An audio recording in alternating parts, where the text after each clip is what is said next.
Wow! Hey everyone, this is Papa Zero here once again on Windows 95, and today I'll be talking about something a little bit different.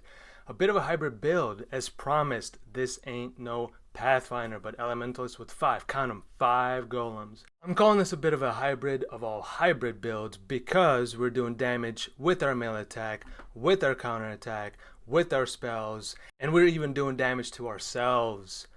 We got life, we got energy shield, we got life and mana flask, we got shaper and elder items, we got buffs, we got debuffs, and we got physical to elemental damage conversion. This build does it all. Not in terms of content per se, but the amount of mechanics at play here.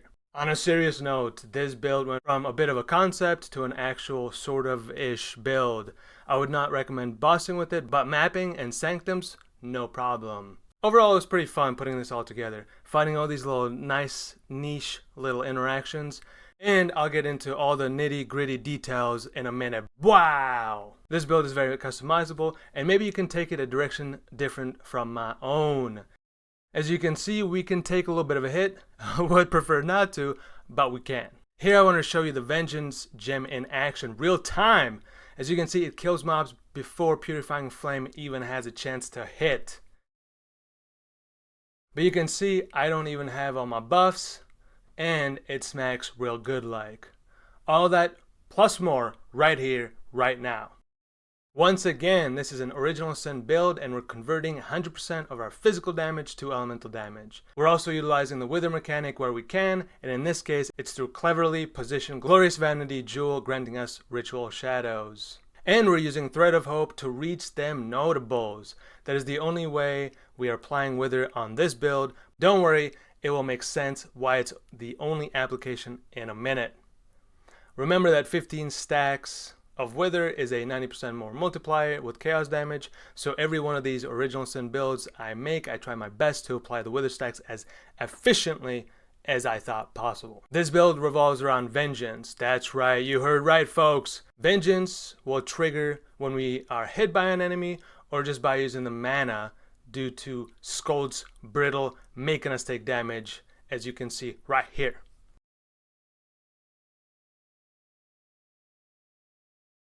Vengeance is linked to Anomalous Cash on crit as it provides for attack damage, and Awakened COC, increased cooldown recovery rate, only works on spells, not Vengeance itself. All the damage supports were fine-tuned for both Vengeance and the spell it triggers, which in this case is Purifying Flame. That is why it's very important to have 100% or near 100% crit chance with attacks and about 100% accuracy, so the spell's triggers every time. We are running Divergent Cyclone for more movement speed, also linked with Anomalous COC with Blade Vortex. We won't have 10 BV stacks on mobs most of the time, but we will for bosses since we hit with Cyclone so quickly. If you copy this build, test out other spells, caress them gently. Maybe there are ones you like more. It's okay to deviate. So between Vengeance, Purifying Flame, Cyclone, and BV, we hit about 10 or so times per second. We also have about 50% chance to inflict Wither on hit. Since Wither lasts 2 seconds, I ticked the 10 Wither stacks in POB. As you may have noticed, our staff has a decent fizz damage. It also has Battle Mage, which adds more damage to our spells, and it has 4% of non-chaos damage as extra per scythe charge. We have 5 Elder/Shaper items equipped for a total of 20% extra chaos damage. We also have Eternity Shroud for another 25% extra, making it a grand total of 45. The staff also provides additional physical damage to attacks and spells per scythe charge, so it's important we keep those up. That's why I have Vortex on my left click, for the sole reason of getting and keeping those charges up. Of course, I would love to have every gear piece be either Shaper or Elder for even more extra chaos damage, but then we would start taking a lot of physical damage from the staff, and that would be no good. We are converting 100% of physical damage to elemental damage because of Original Sin Ring, of course. We're doing this through Anger and Hatred Watcher's Eye, and of course Gloves, for a total of 100%. Golems were a huge part of me going Elementalist because they provide a nice damage boost, but also much necessary defensive layers, which I will talk about in the defensive section. Unfortunately, this is a chaos build, so Mastermind of Discord is a wasted slot, but I was hungry for that AoE, so pathing to Heart of Destruction was worth 4 points to me. And of course on bosses, more damage. Also note that the only cooldown recovery I have on my boots, if I could get 1000% cooldown recovery for Vengeance to trigger 10 times per second, I would. But alas, additional cooldown recovery gear was not in my cards because it would stress the rest of my gear too much and I wanted to keep this build somewhat budget. Less the Ashes of the Stars and Original Sin, of course. As is, Vengeance is sitting at cool 0.74 second trigger rate. We are generating power charges via Forbidden, Power Through, Forbidden Flesh, and Flame Jewels. Of course, getting that sweet, sweet AoE. Here's the relic. I wanted more movement speed, so that is why I used this one, as well as having 10% more multiplier on Vengeance and Cyclone. Not bad. Lastly, if you need to see a little bit when you're bossing with this build, and you need to see telegraphed attacks, I would not have Vortex on my left click, as it's very hard to see with so much going on already, and Vortex makes it worse. But throughout mapping and Sanctums, I used it because it helps keep up our power charges by spending mana, and chance to gain and retain the Scythe charges. And here are the POB numbers for Cyclone, Blade Vortex, Vengeance, and Purifying Flame. I did want to make a quick note that even though Purifying Flame shows 1.5 mil, for some reason it's showing that it's triggering at 2.22. But in reality, Vengeance doesn't trigger that often. So I would subtract maybe half the DPS of Purifying Flame, and the actual build sits maybe at about 5 million. Not bad. Not too terrible. Defensive layers. So we're taking physical damage over time from the staff per Scythe charge. We're also taking damage from Scold's Brittle every time we spend mana.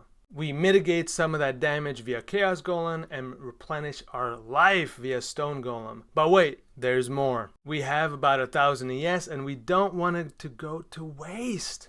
We're regenerating our ES instead of life. And we can focus our life replenishings via Leech from the staff and recoup nodes from the tree. We also have endurance charges up almost all the time because of smashing strikes. As you can see, however, endurance charges are not necessary to offset the physical damage taken from the staff and helm. All these things need to be nurtured, okay?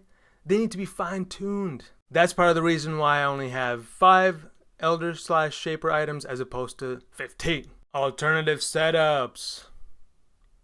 As mentioned before, you can use different spells like the Blade Blast, Blade Fall combo. Maybe try a cool Wave of Conviction. Reap might be in your cards, or Exsanguinate. The world is your oyster. Choose your own adventure. Really quickly, I want to mention, anytime you're playing with 5 golems, you're not going to have many gem sockets left. I did have one spare, and I chose to use Meat Shield just for the taunting action on 3 of my golems to draw some of that aggro away from me. That being said, if you want to do more damage, you could replace Meat Shield with Withering Touch so that those 3 golems have a chance to apply Wither, which in theory would cap you out on mobs that don't die in 2 seconds. Since we have no curses on this build, another option is to manually cast Despair. It doesn't do anything for us because of the Original Sin ring, but if we had the Wither mod balance of Terror Jewel socketed in our passive tree, then we would inflict Wither on every hit. As far as physical to LE conversion goes, Hatred is by far the best in terms of DPS gains. It's followed by Anger, which gives us a little bit. I'm just using it mainly for the Watcher's Eye. And Wrath is basically worthless, so don't use it. Maybe if you're in a pinch, I bought this for about 30C just to test out the concept, and it worked for me. I later bought a Hatred/Anger Watcher's Eye for like 400C. Almost all of the gear on this character was like 100C. Yes, even this staff, 6 length, was 100C. I had to buy it and make a build around it. That's the reason this build exists. Of course, the Ashes Ami and the Original Sin Ring are from my previous build and are not 100C. And just like I mentioned, Watcher's Eye was about 400. But other than that, everything is cheap, cheap, cheap. I even bought a +1 Eternity Shroud. Didn't end up using it, didn't need it, but if you want more damage, that's another way to go. Another option would be Elementalist Fizz to Lightning Gem, which provides 60% of physical damage converted to lightning damage, and then gloves like these for another 40% more. And then instead of using anger, you have room for options. You want heralds, you want determination, you want purity, you can have it all. I'm using 1 primordial bond and 1 titanic swing. I was just greedy. I wanted the most AoE possible. I think having 4, 5, 6, as many primordial bonds as possible is the way to go. If you wanted more AoE, you could also consider more vast power notables for even more AoE. I also anointed Sovereignty, but you can anoint something like Spiritual Aid, especially if you have minion deal increased damage nodes. We're sitting at 7 power charges. Maybe another option is to get infused. As I showed you earlier, I'm playing with Forbidden Flame and Flesh Jewels. If you got the big bucks, maybe an alternative option would be playing Occultist and getting yourself a Heart of Destruction, Flame, Flesh, Jewels. The relic option is quite vast. I wanted the extra movement speed, like I said, but additional damage would, this would be almost perfect, but my damage felt good for mapping, didn't need it. If you're considering not having Mana Flask and having a ton of mana regeneration, this could be your relic. If you wanted more AoE, wow. If you wanted a little bit of damage and mana regeneration, wow, this was so much better than the other one. Why didn't even show the other one? And last but not least, something like increased mana reservation and spell damage. Not bad. Now on to a completely and utterly different alternative setup. Had I bought this staff, 6-linked, with a beautiful, nice implicit for 100C, you would be seeing a completely different build today, right now.